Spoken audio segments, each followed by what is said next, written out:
저는 친구가 썩 많지 않은 편이고 늘 만나는 인연들이 한정되어 있어요.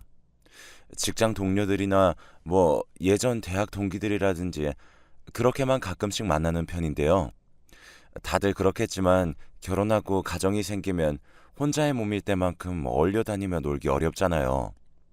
가정에 충실하고 처자식 먹여 살리겠다고 열심히 일하다 보니 딱히 개인적인 시간이 안 나는 것 같아요. 그런데 문득 유년 시절을 떠올려 보면 유독 잊지 못할 친구 한두 명 정도는 다들 있지 않으신가요? 저는 특별히 뭐가 있다 싶은 유년기를 보내지 않았어요. 그냥 평범한 생활을 이어오고 있었는데 그러던 와중에 중학교 시절 우리 반에서 튀는 친구가 한 명 있었답니다. 날라리거나 말썽을 부린다거나 하는 건 아니었지만 왠지 모르게 어린애가 되게 무게 있고 신비감이 있어서 다들 희한한 애라고 생각했어요. 바로 민호라는 아이였는데 맨날 교실 뒷자리에 조용히 앉아있고 딱히 존재감을 나타내지 않았죠. 그런데 그 친구가 어느 날 저에게 갑자기 말을 걸어오는 거예요. 다들 시선이 집중돼서 저와 그 친구를 보게 되었어요. 왜냐하면 이 친구는 대놓고 행동하진 않아도 학교 안에서 꽤 소문이 많았던 애였거든요. 싸움을 엄청 잘한다든지 혹은 선생님한테 대들었는데 선생님이 얘를 겁내서 못 건드린다든지 그런 말들이 많았죠. 반에서 지극히 평범하다 못해 한 반에 한두 명씩은 꼭 있을 것 같은 저 같은 애한테 얘가 말을 걸어오니까 당연히 놀랄 수밖에요. 저도 그때 얼마나 놀랐는지 말을 더듬으면서 대답했어요. 어, 어, 왜? 무슨 일이야? 그런데 그 친구는 정말 조금의 미동도 없이 저를 바라보면서 손가락으로 가리키더군요. 그 만화 다 읽었어? 나도 좀 빌려줘라. 그 말에 저를 비롯해 주변에 있는 애들까지 동시에 고개가 돌아갔고 제 책상 한 귀퉁이에 있는 만화책이 보였어요. 전날 집 근처 대여점에서 빌려왔던 스포츠 만화였는데요. 이때 얘가 은근 무섭기도 하고 그리고 전혀 생각지 못한 접촉이 생겨서 그런지 너무 긴장되더라고요.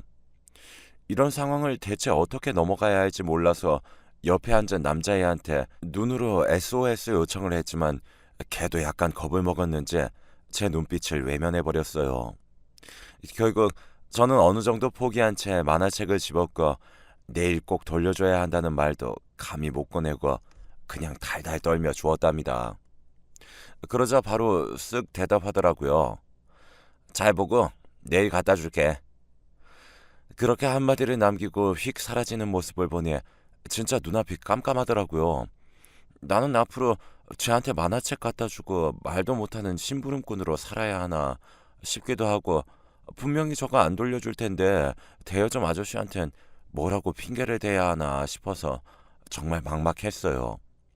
그날 정말 깨질 것 같은 머리를 안고 집으로 돌아갔고 뭐라 말도 못한 채 끙끙거리면서 하루를 보냈는데요.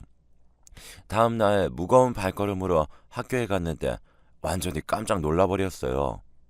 제 책상 위에 고스란히 그 만화책이 있는 거예요. 돌려줄 거라는 기대도 안 했는데 말이죠. 얼떨떨한 눈으로 집어서 그걸 다시 가방에 넣었는데 누가 제 어깨에 손을 얹더라고요.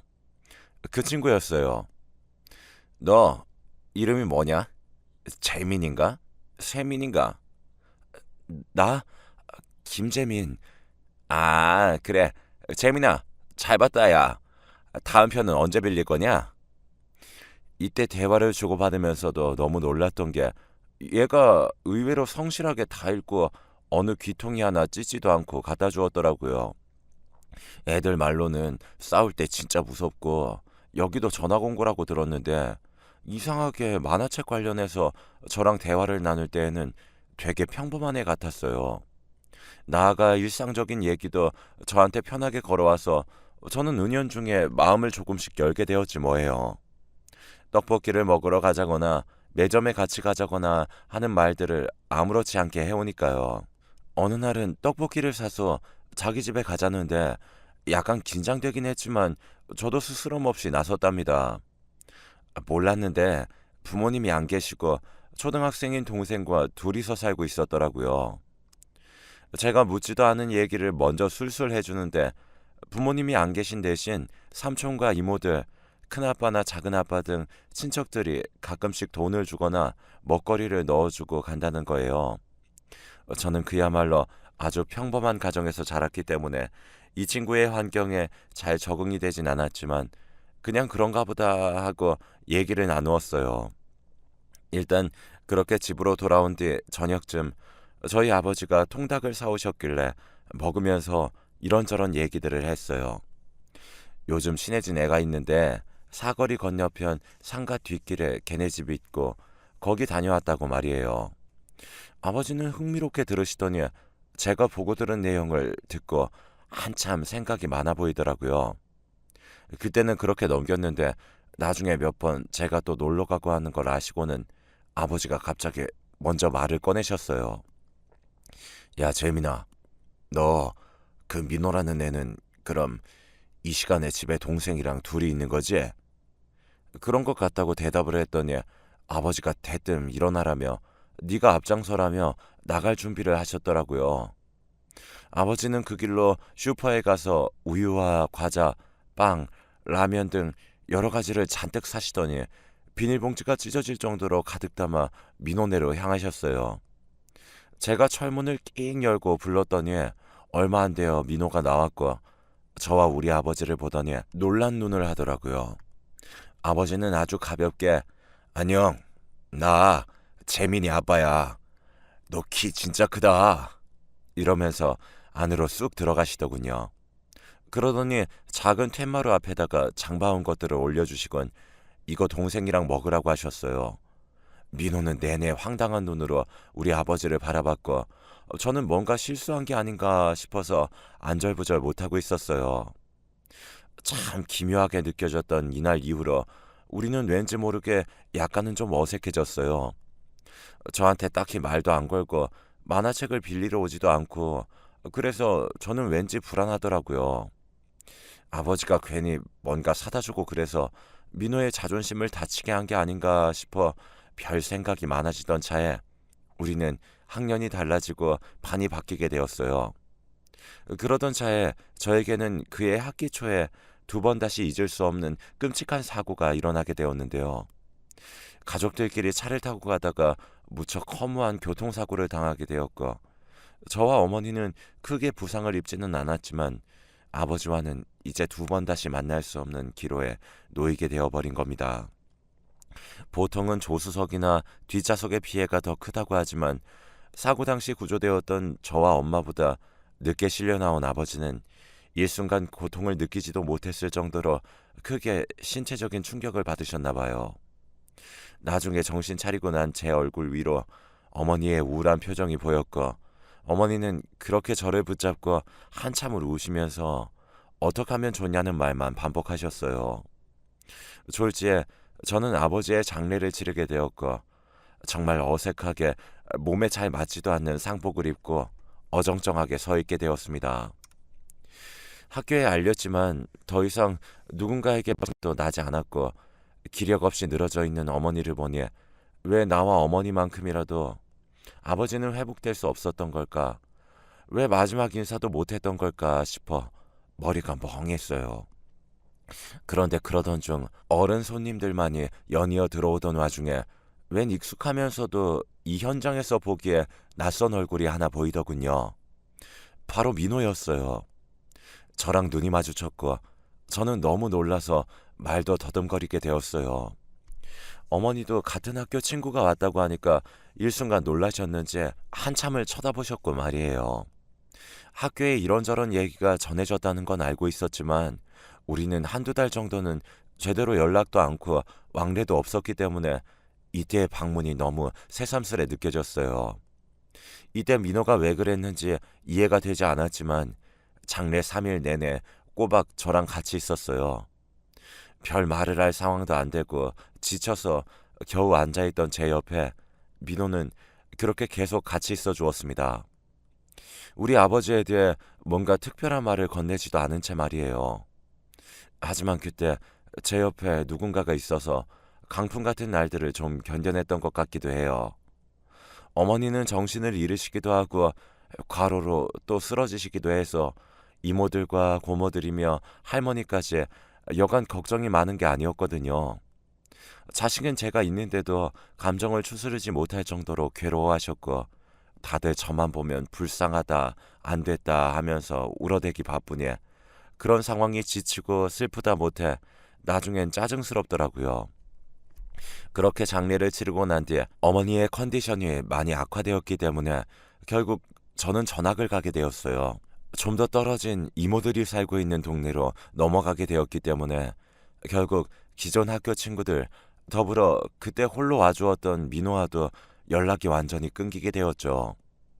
이상하게 당시 친했던 친구들도 있고 제가 새로이 전학을 가서 고등학교에 갔을 때도 꽤 잘 지냈던 무리들이 있는데 민호 생각에 저는 참 깊게 남아 있어요.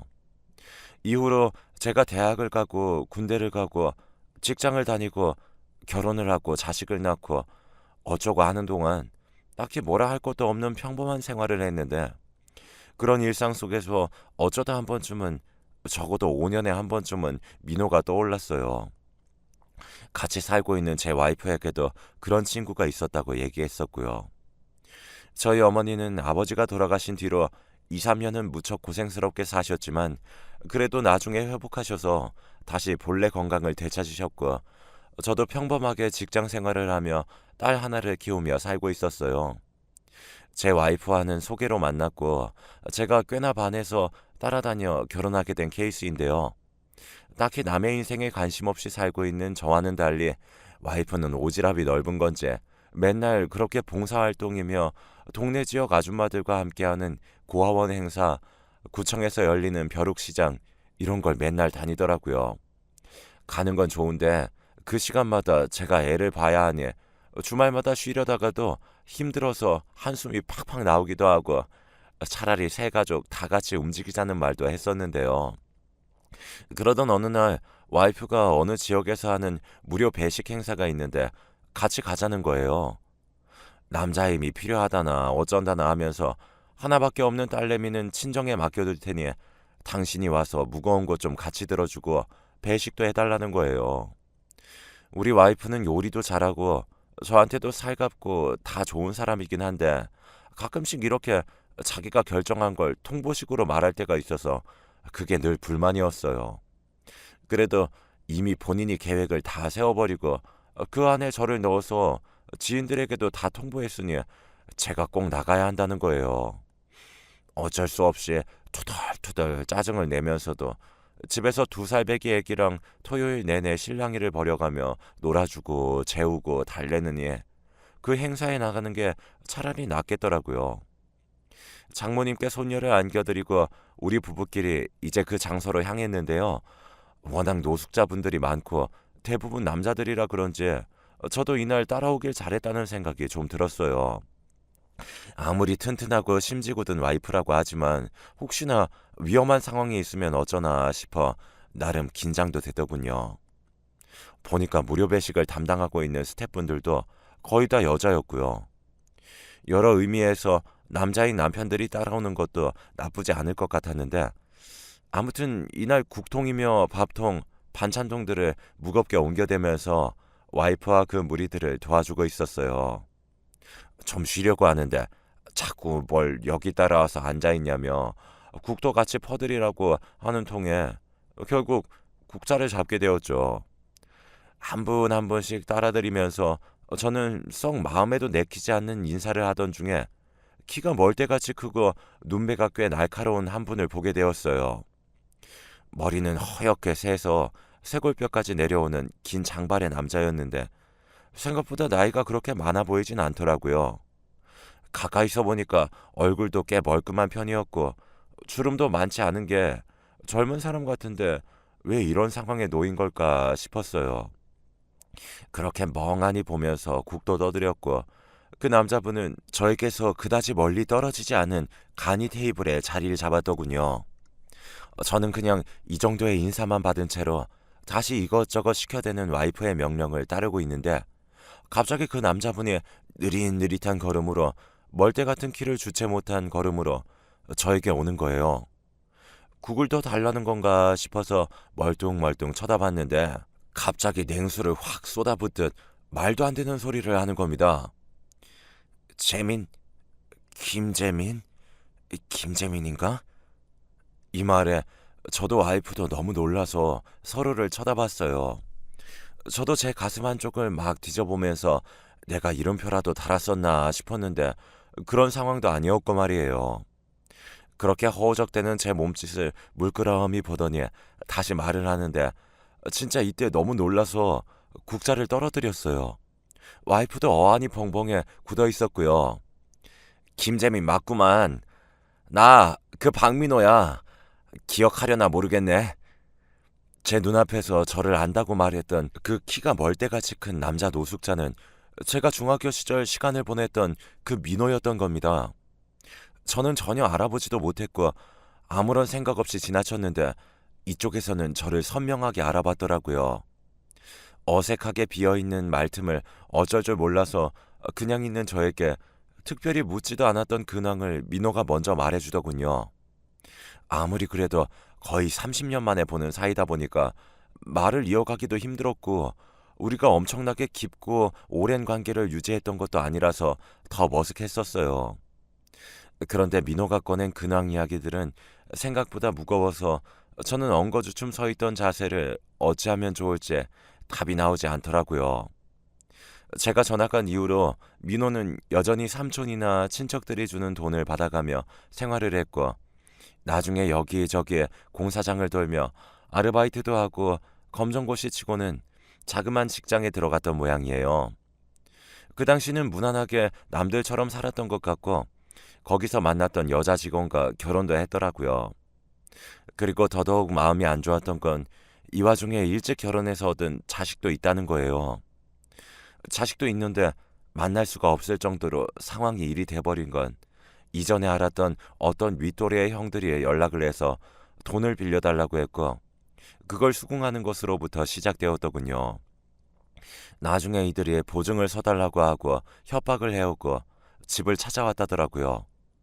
처자식이 살고 있는 집을 제 집 드나들듯 오고 있으니 돈은 돈대로 거의 다 빼앗기다시피 협박을 당하고 있고 도저히 생활을 유지할 수가 없었대요.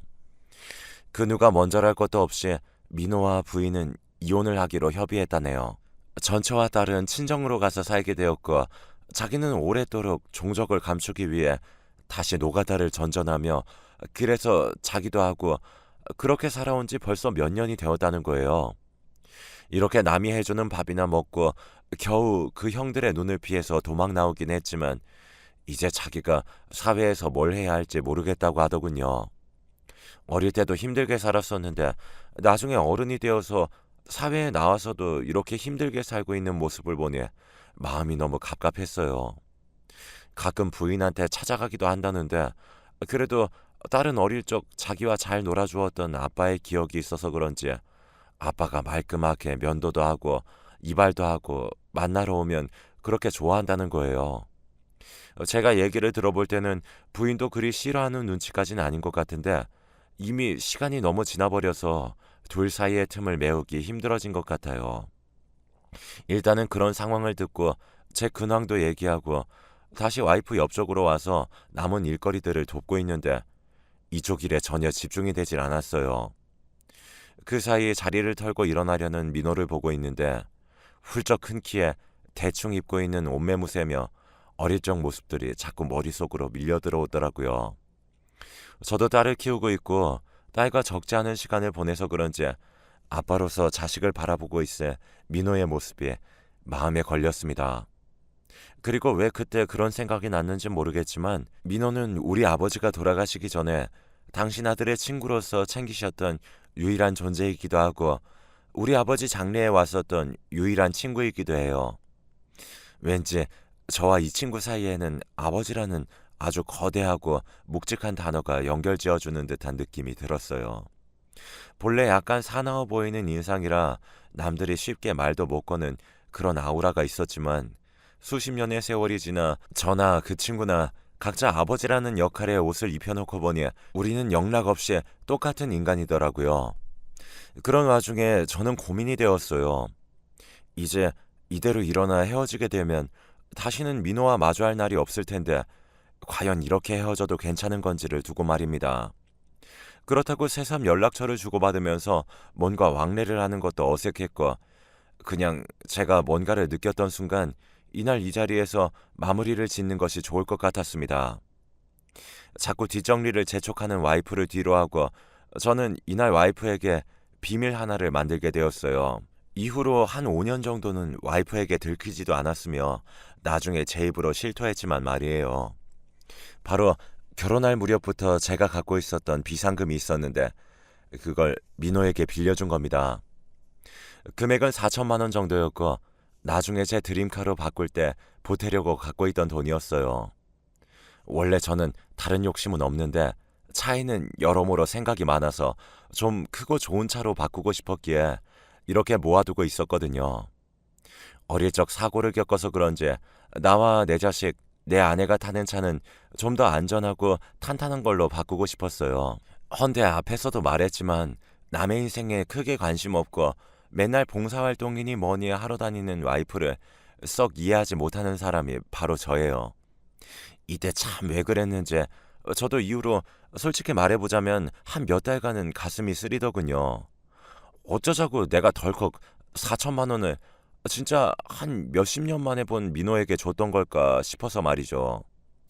아무쪼록 잘 살기를 바랐고 저도 자식 둔 입장에서 본인 딸을 당당하게 안아볼 수 있기를 바라는 마음으로 그렇게 해준 것이었죠.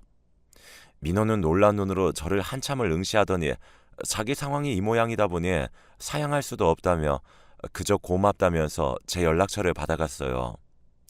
저는 언제건 때 되면 갚으라고 했지만 사실 썩 기대가 되지 않았죠. 그때 민호의 상태며 좌절해 있던 얼굴이며 많은 것들을 떠올리니 그 돈으로 얼마나 버틸 수 있을까 싶었거든요. 그저 작은 원룸이라도 하나 얻고 깔끔하게 입고 일도 조금씩 하면서 딸이라도 자주 보길 바랐어요.